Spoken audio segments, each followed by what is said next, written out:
Hello everybody, thank you so much for inviting me to speak here today. My name is Dr. Shobana Nagraj and I'm an MRC Clinical Research Training Fellow based at the University of Oxford. I'm speaking today about discovering the important research questions for global surgery, and I wanted this to be a very practical talk to translate some of the ideas you might be having over the last few months into research questions and think about study designs around these research questions. I know that some of you will already be very involved in research, and this is really a guide to really hone in on those important research questions, so I hope it's useful for you. To give you a bit of background about myself, I have a clinical background in paediatric surgery and in primary care, and I currently do research in the fields of implementation science and the design of complex interventions. So over the last few months, I've actually branched out a little bit from those areas and have been reading a bit around history, which I found really fascinating during this time. And it was during this reading that I came across this gentleman, who some of you might recognise is Sir Isaac Newton. In the 1660s, Isaac Newton was a student at the University of Cambridge, and he was in his 20s at the time. And in 1665, there was an outbreak of the bubonic plague in England, and students got sent home from their university to do what we're doing now, which is socially distance themselves from each other.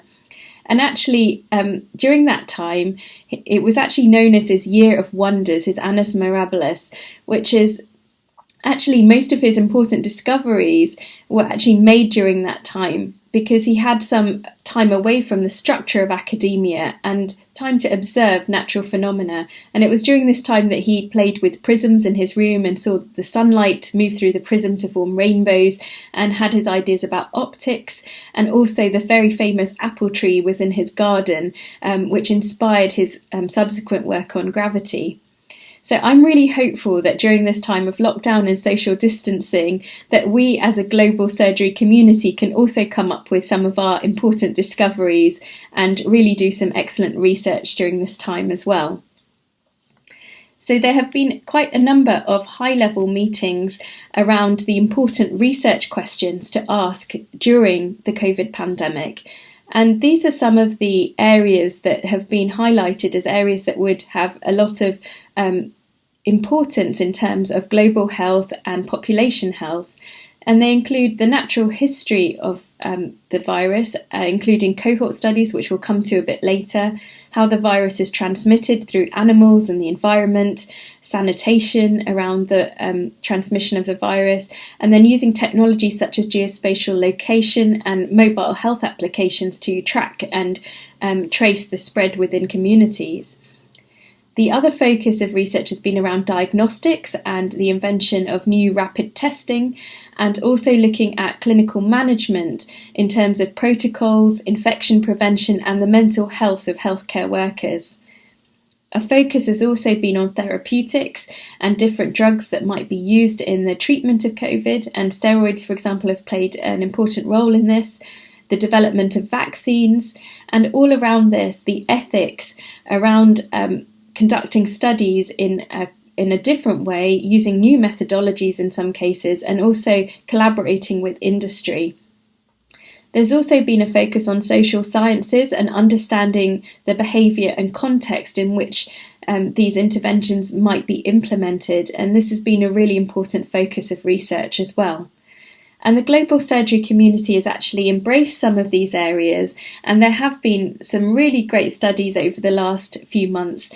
For example, from the COVID surge team who are run out of Birmingham, there's been an international cohort study looking at the mortality and complications in patients who had surgery and had COVID at the time, which showed a lot worse outcomes for those who had COVID. There are other international cohort studies currently running in global surgery as well. There have been local audits of paediatric surgical operations that have been cancelled during this time, and the implications of cancellation of elective surgery on the backlog that is going to now be in place.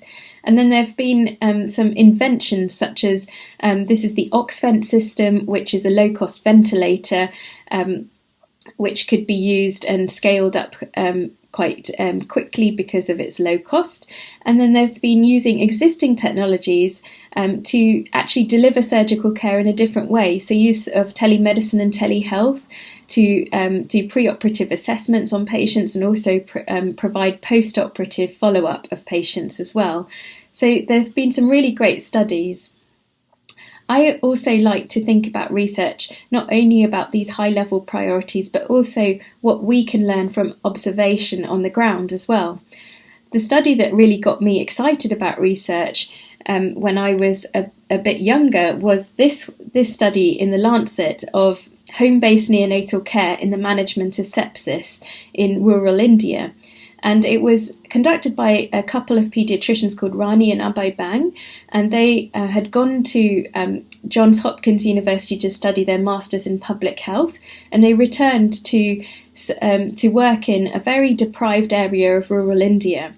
And during this time, they really got to know that actually a lot of the babies were dying in the postnatal period. And so they trained a village woman to be able to recognise the signs of neonatal sepsis and to administer intramuscular antibiotics at the time.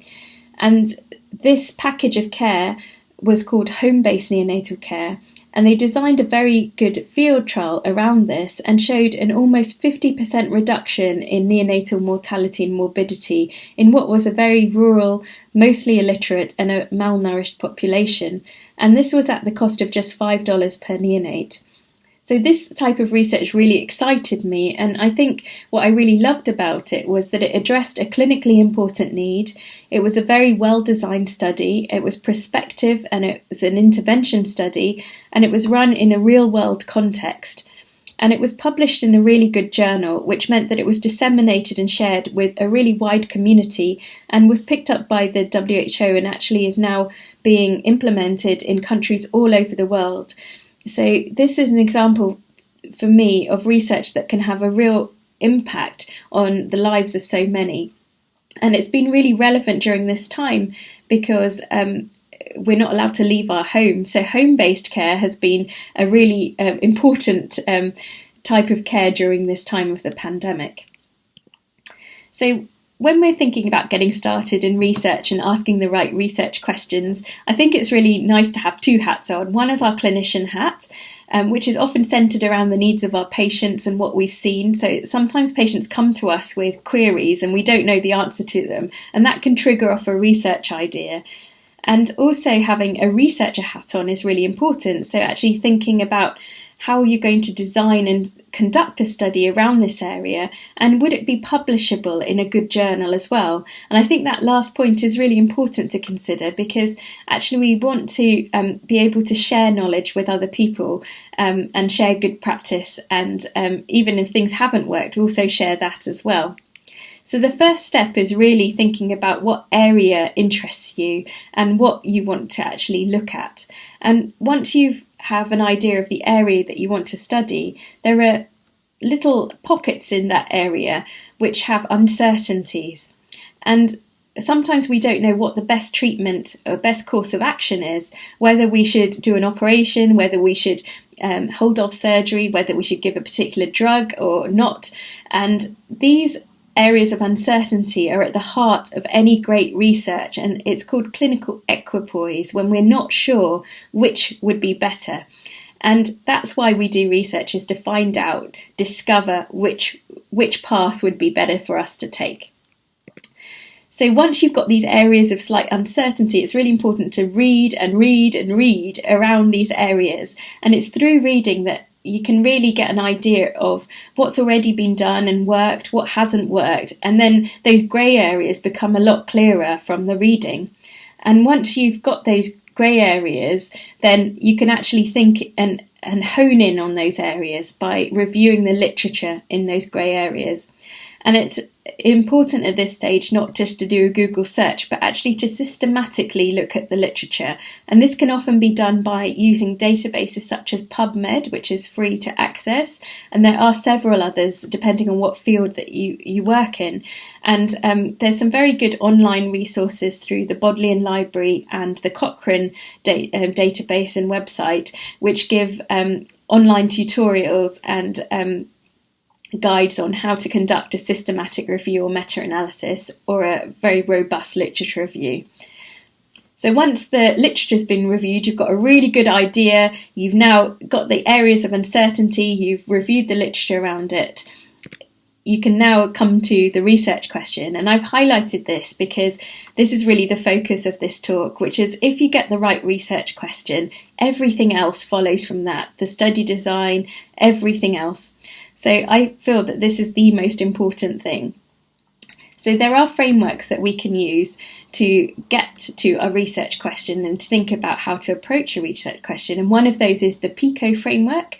So to think about the population that we're interested in, what intervention or variable of interest that we're interested in, what we can compare that to, if anything at all, and what outcomes we're interested in. Are these going to be subjective outcomes, such as patient experience of a particular service, or will there be objective measurements, such as mortality rates or post-operative complication rates?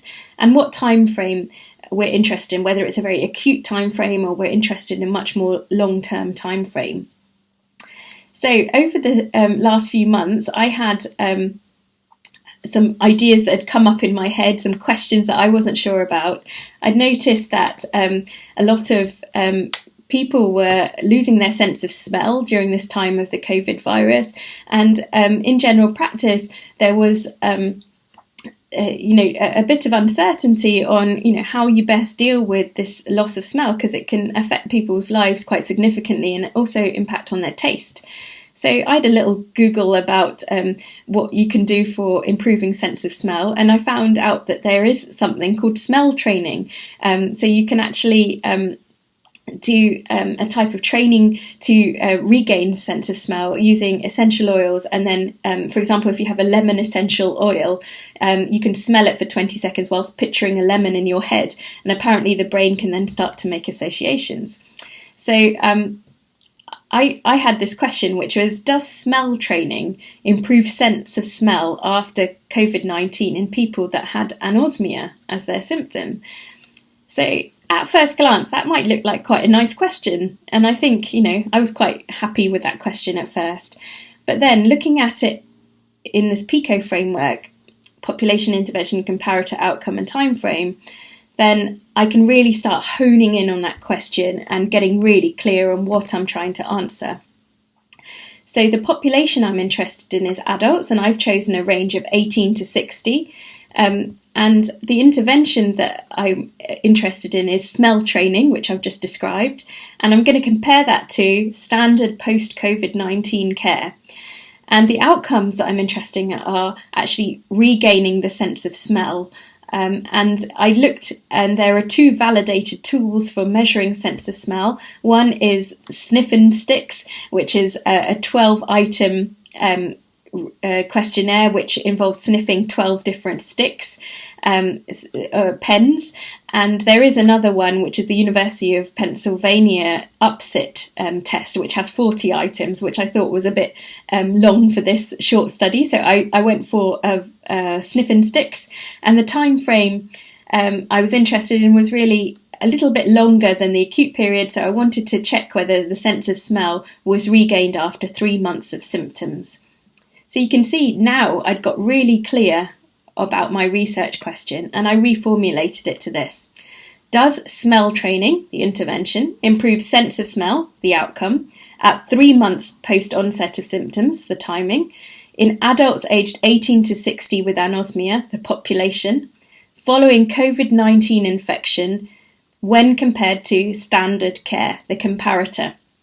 So now I've got this question, which is really robust. So if you came across this on a journal article, you'd know exactly what that study was going to show at the end of it. I mean, you wouldn't know the results, but you would know what I was looking for at that time. once you've got that question grilled down to that PICO framework, then it's important to ask yourself if it's feasible to run this study. So these are the criteria called the finer criteria. Is it feasible to do smell testing in patients who have had anosmia after COVID infection? Well, I think it's pretty feasible. It's not a very invasive procedure or anything like that. So I thought it was feasible. Is it interesting? I feel it's interesting, especially for people working primary care in ENT. I think that would be very interesting for them. Is it novel? Well, I've looked online and it is novel and it hasn't been done before. So if anybody ENT or primary care doctors out there want to do this study with me, please get in touch. Is it ethical? Well, I'm sure that there are some people who might have allergies, for example, to essential oils, but in general it seems like quite a safe procedure to do. And is it relevant? Well, highly relevant during this time because so many people have lost their sense of smell or taste and some haven't regained it. So I think it meets the finer criteria.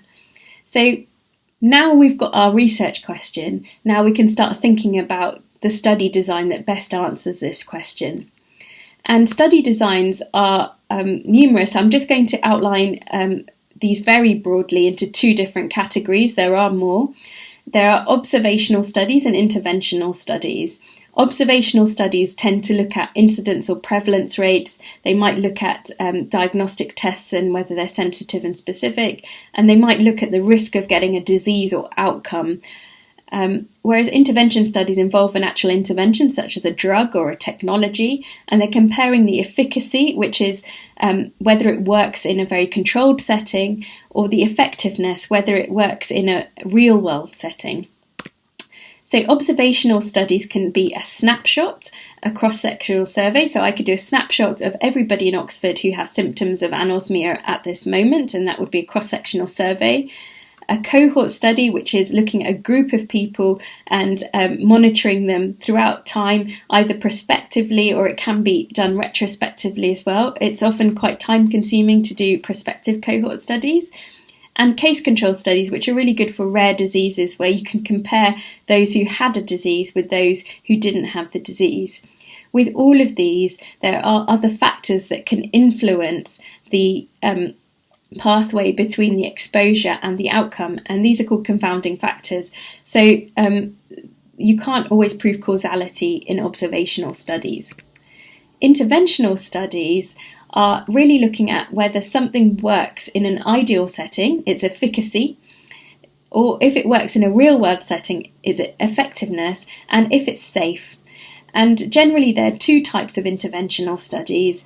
Non-randomized, which you sometimes can see in journals as described as quasi-experimental, and also randomized studies, which are either clinical trials or implementation trials.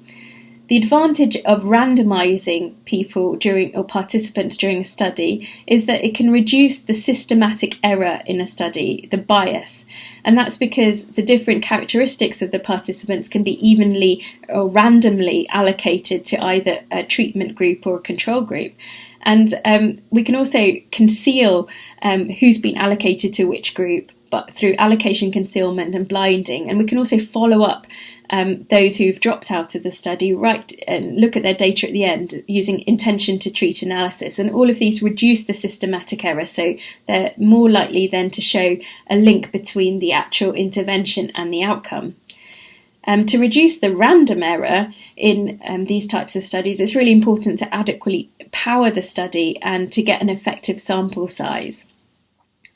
So, a really excellent resource for all of these types of studies and methodologies is the Equator Network. And if you don't take anything away from this talk, I hope you take away this and go ahead and look at this website, because it's got all the different types of studies, how to conduct them, the checklist, so you know exactly what you need to do for each of these types of studies. So it's a really excellent resource.